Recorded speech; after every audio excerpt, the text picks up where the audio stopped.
Jeremy TV.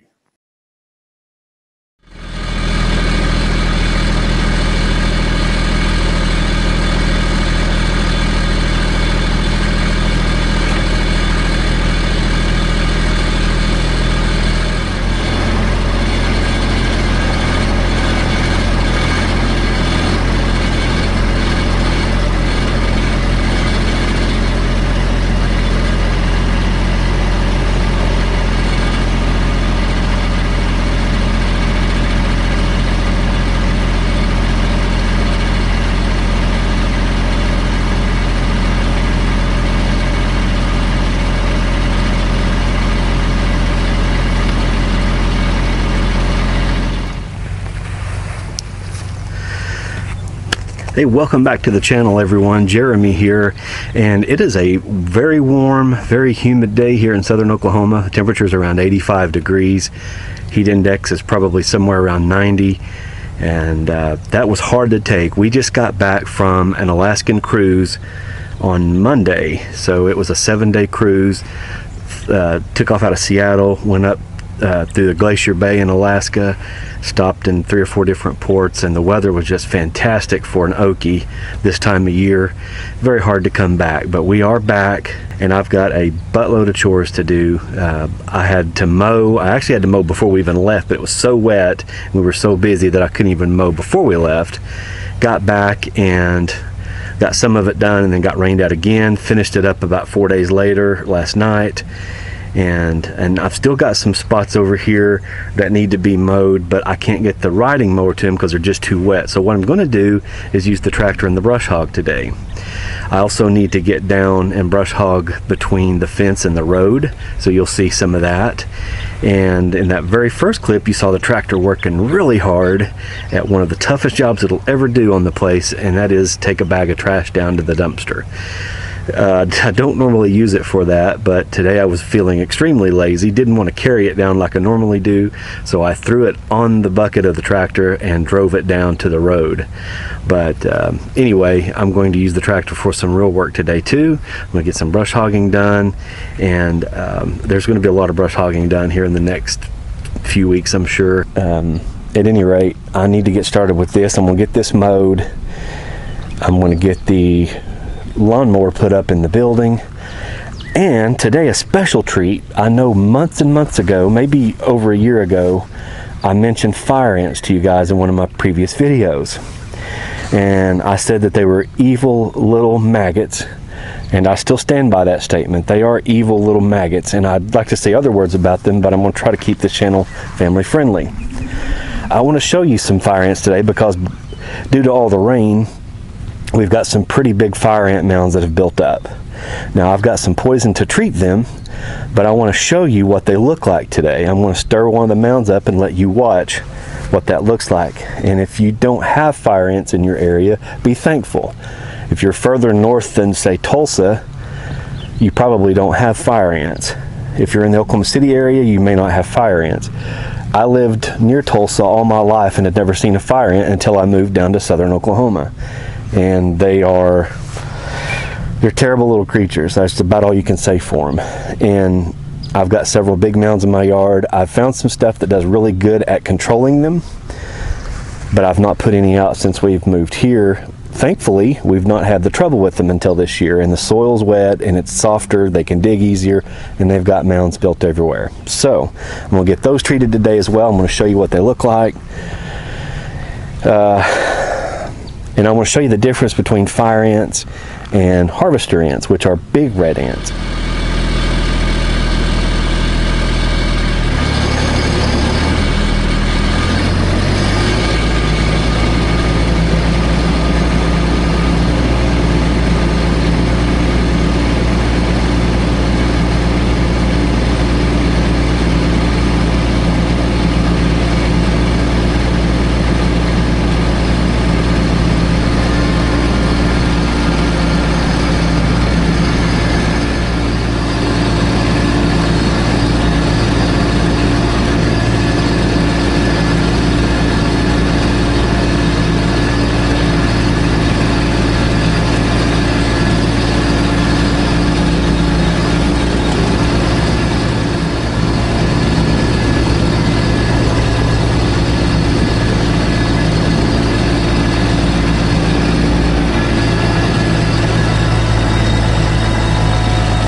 Okay, so this is the stuff I'm going to use. It's called Over and Out, and it's got the active ingredient in it is called Fipronil, and it's a bait that the workers take back to the queen, and she eats it and it kills her, but it starts killing the mound pretty much immediately.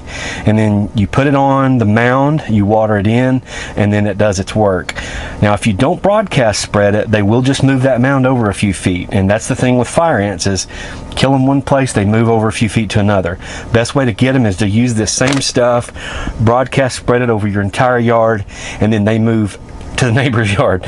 Usually what happens, I actually used it in the other house we lived in, and I kept them out of my yard and they moved to my neighbor's yard. So that's on him, so he can use whatever he wants. But at any rate, now we don't have neighbors, and I'll just push them out to the edge and into the pasture areas, and that's okay. I don't want them in the yard though. So Over and Out, I'm going to treat the mounds right now and then water those in, and then right before I know it's going to rain for sure, I'll go ahead and put it down in the yard and broadcast with the fertilizer spreader, and then let it rain to water it in, because this stuff's supposed to be watered in. So anyway, I'm gonna go start getting these treated, and before I treat the last big mound, I'm going to show you what they look like, give you an idea how evil these little maggots are. Okay, so I was trying to get the little tripod set up on this camera, but I think it's going to work best if I just hold it. So this is a mound of them,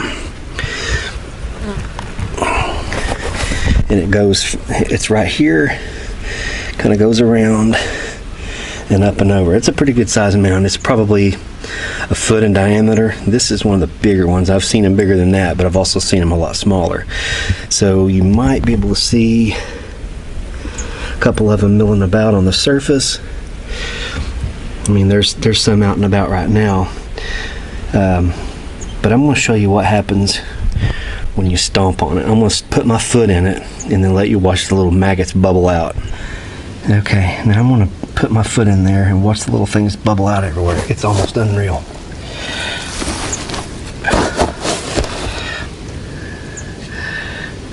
There they go. Oh yeah, you see them? There's so many of them, you can just almost hear them. And you don't want to be down there because they hurt.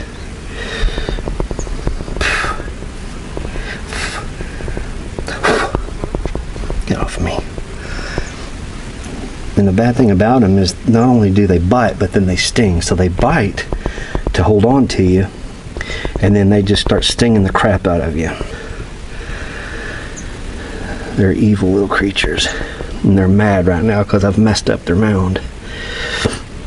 But you can see them everywhere.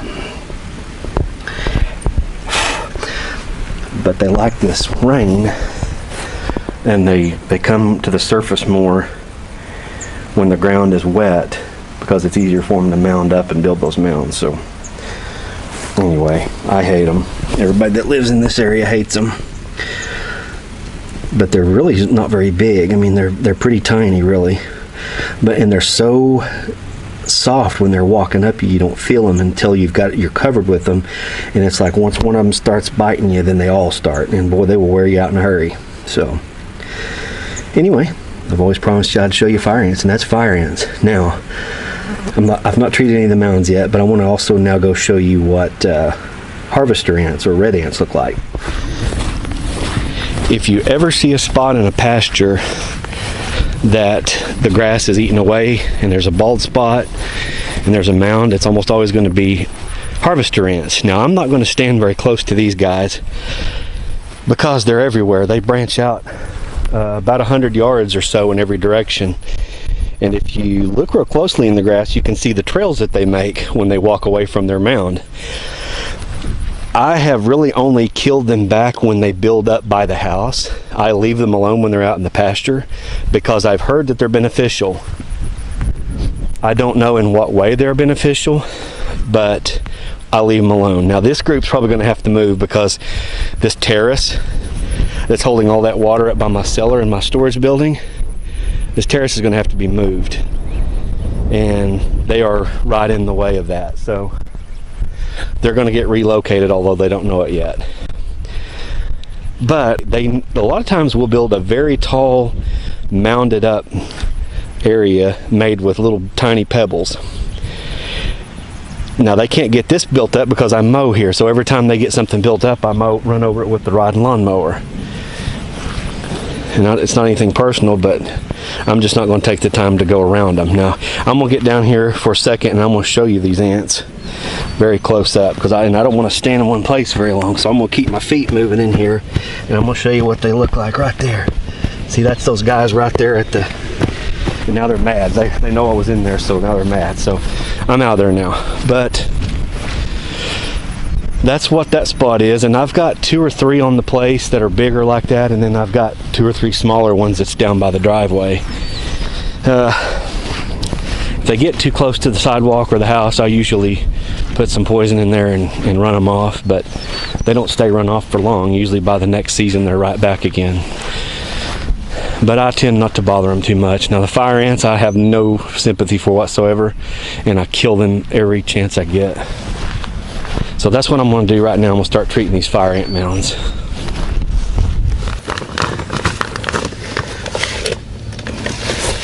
It says to spread this stuff just kind of right around the mound, on top of it and around it. So I'm just going to do like that. See, these guys they're in a relatively small mound compared to the harvester ants, so you can kind of stand close, but you don't want to get in them, boy, they'll get you. Alright, I'm going to go get a watering can and water that in. And I'm going to water this in and feed these little maggots some poison.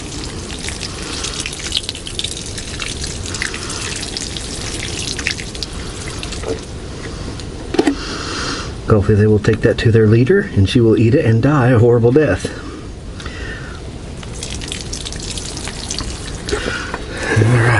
Alright, if you liked the video, give it a thumbs up for me. If you like the stuff that we do here on this channel, please subscribe to the channel.